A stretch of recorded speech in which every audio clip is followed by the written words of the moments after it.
And it leads to the conclusion that this was a political decision, that the decision to arrest was not made by the people who were there on the spot. And I can assume that you can see how that's problematic to me.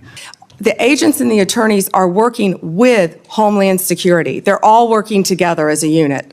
The second thing I want to move on to is that earlier this year, the Department of Justice charged Newark Mayor Ras Baraka after he sought access to Delaney Hall Detention Center to conduct oversight. The charges on their face, to many of us, especially in New Jersey, were clearly baseless. Many people say they're politically motivated. Senator Cory Booker of New Jersey pressed Attorney General Bondi over $35 million in frozen Justice Department grants that were meant to fund community safety and violence prevention programs in his state. Booker argued that New Jersey taxpayers deserve those funds back and said none of the appeals for reinstatement have been approved. He also raised alarms about what he called a politically motivated prosecution of Newark Mayor Ras Baraka, charges a federal judge later blasted as embarrassing. Senator Booker. Thank you. Thank you, Mr. Chairman. Attorney General, I know there's been a lot of talk about grants. I hate to bring you through this again, but it's really important to my state. New Jersey is one of the top 4 donor states in America, which means our taxpayers, Americans, Republicans, Democrats, Independents, millions of people send more money down here than we get back in relative to all the other states in the nation except for 3 others. We've been talking a lot about different grants. I want to be very specific about Office of Justice Program grants. There were $35 million worth of grants that were approved in a bipartisan way in this committee, grants that invest in things that are really vital to the public safety of our community. I know, again, we are in a room full of people who want to see crime go down. Republicans and Democrats, law enforcement officers have spoken to the urgency of these programs which deal with school violence, which divert people into substance abuse and treatment and supportive services, community violence intervention programs, again, bipartisan programs that this committee really worked hard on this. I've heard what you've said to others on the committee. I heard what you said to Patty Murray in an appropriations committee that members should reach out to you if they want those grants reinstated. I've written letters, but I am hoping that you and I can have a conversation. $35 million of frozen funding for public safety that the people of New Jersey, Democrats, Republicans, and Independents really invested in those resources, those programs and those nonprofits who were expecting those grants often made outlays and are now really in a lurch. Can we talk about those grants and the restoration of them, please? Yeah, and Senator Booker, I had stated earlier that yes, we did terminate grants. We have an appeal process. We have turned some back on. We are appealing. We are looking at some we have denied, some are still pending. I believe we have multiple appeals pending with New Jersey, and I would be happy to sit down with you and look at those appeals. I believe one is with the city of New Jersey. I know there are multiple ones pending, but of course, I would be happy to sit down with you or any senator or any House member and look at grants that have been terminated. I've been doing that, and I would welcome that. But I will be the first one you sit down with, correct? Absolutely. I'd love to sit down with you on that. I'll look at those tomorrow, Senator Booker. Thank you very much. I want to move on. But we have been restoring some grants. I understand, some have been denied, some have not. At New Jersey, none have, and I really want to get to the bottom of that, and I'm hoping that we can reinstate some of those grants. The second thing I want to move on to is that earlier this year, the Department of Justice charged Newark Mayor Ras Baraka after he sought access to Delaney Hall Detention Center to conduct oversight. The charges on their face, to many of us, especially in New Jersey, were clearly baseless. Many people say they're politically motivated. And then the judge, the federal judge, admonished the prosecutors for even bringing the case. This is the quote from the federal judge. Federal prosecutors serve a single paramount client, justice itself. Your role is not to secure convictions at all costs, nor to satisfy public clamor, nor to advance political agendas. The federal judge went on to call the charges embarrassing and a worrisome misstep.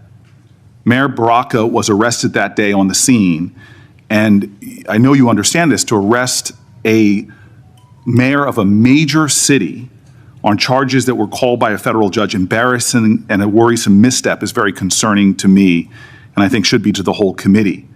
A recently released video shows a federal agent telling fellow officers that the decision to arrest Baraka was, quote, per the Deputy Attorney General of the United States.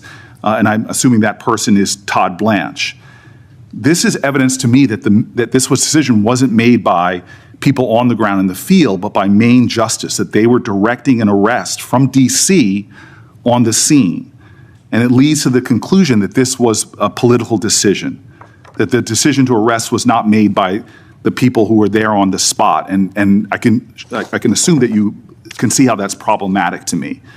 So I have questions not about the case, but really about how the decisions to arrest and charge Baraka and now MacIver, Congresswoman MacIver, were really made. Before this committee, I am saying that I'm going to submit these questions for the record, and I'm really hoping that we can understand how those decisions, as our oversight, how we're making decisions, especially for high-level officials in my state, the mayor of our largest city, the congressperson of that city, and I'm hoping that you could respond to those letters on the record. Yeah, and Senator, that matter is ongoing, and so I can't discuss it. As an attorney, you realize I can't discuss an ongoing matter. And I respect that. I guess I just want to know, and we'll leave this for the questions for the record about the decisions on how they're being made, not the case in itself. I want to move on. And again, I've heard your testimony so far. I know that there is data about violent crime in this city, but I'm really concerned about the application of Justice Department resources towards the challenges we have. You and I both know that about 11,000 Americans have been killed by a firearm just this year. The Department of Justice, according to the White House's own documents, as well as that of the conservative think tank Cato, have shown that there has been a significant movement of law enforcement resources away from many other issues and into immigration enforcement.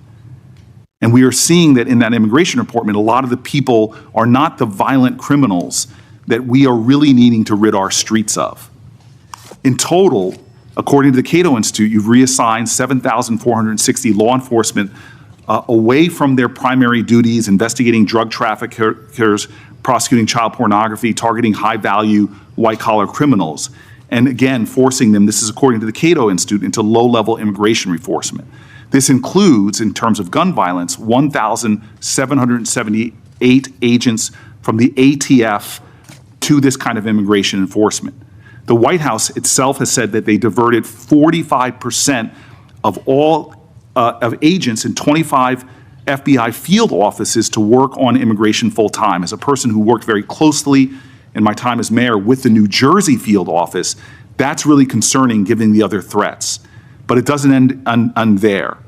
The DOJ has eliminated the Organized Crime Drug Enforcement Task Force, the independent component of the DOJ whose job it was to combat transnational organized crime, dissolved the Community Relations Service, which in New Jersey has been invaluable over 60 years, responding to communities experiencing conflict or violence, and something that people on both sides of the aisle of this committee have really invested in. You all have rescinded VOCA and VAWA grants to support survivors of sexual assault and human trafficking. There seems to be a disconnect here between the application of the resources of the Justice Department on the things that are most concerning when it comes to crime and where they're being directed instead. Senator Booker, first to OCDEF. The most important point is that the work of OCDEF is continuing.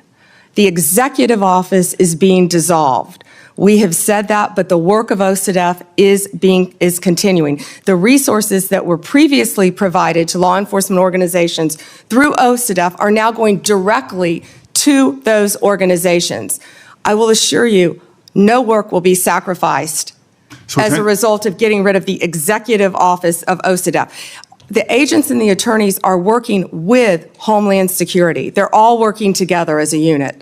Okay, Attorney General Bondi, I'm running out of time, and I'm going to put some questions in QFRs, because again, this is conservative think tanks and others are pointing about the literally over 1,000 people being taken off of things that I think would concern the public.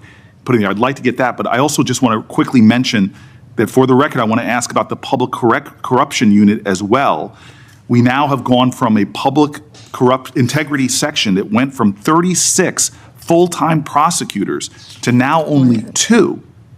And yet we know, Democrats and Republicans, there is a real problem with public corruption in our country.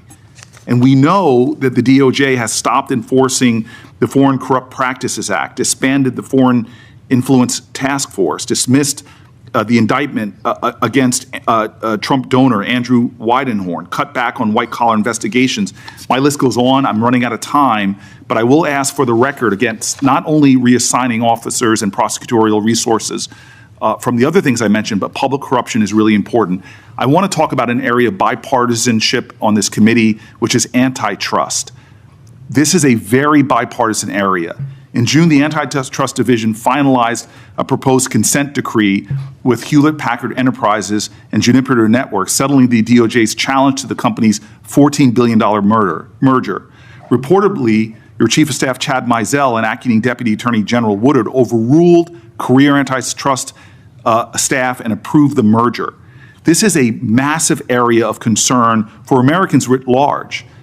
This is an area where corporate power is growing, corporate concentration in our country is happening at great degree. I'm grateful that the ranking member with Mike Lee on a committee that is really trying to get into this disturbing trend.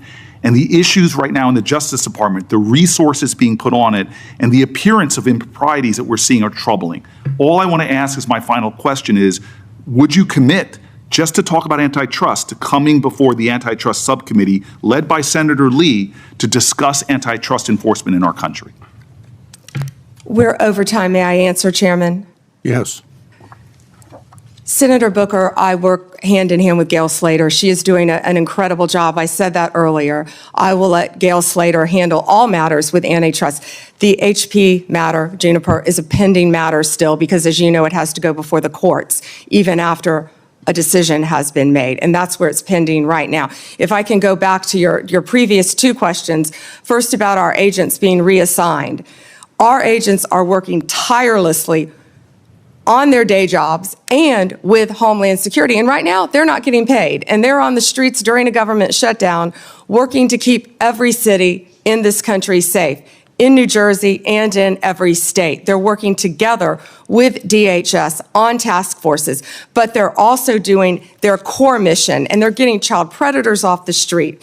They are working so hard with all the agencies hand in hand. That has not been sacrificed. And I'm so proud of the work that the FBI, DEA, ATF are doing. ATF agents have worked tirelessly. I am in constant contact with them on the incredible cases that they're making to keep our country safe and our world safe, especially our DEA agents who are stationed around this world, and now they're not getting paid. Back to the public integrity section, the last point you made. It has not been slashed. Those are going to the various U.S. attorney offices to be handled in each office around the country instead of one unit based in D.C. Yeah. Thank you, Senator. Before Blackburn, my Democrat colleagues continue to criticize the DOJ for their role in President Trump's historic immigration crackdown. They've talked about due process. They've talked about the lack of transparency and oversight.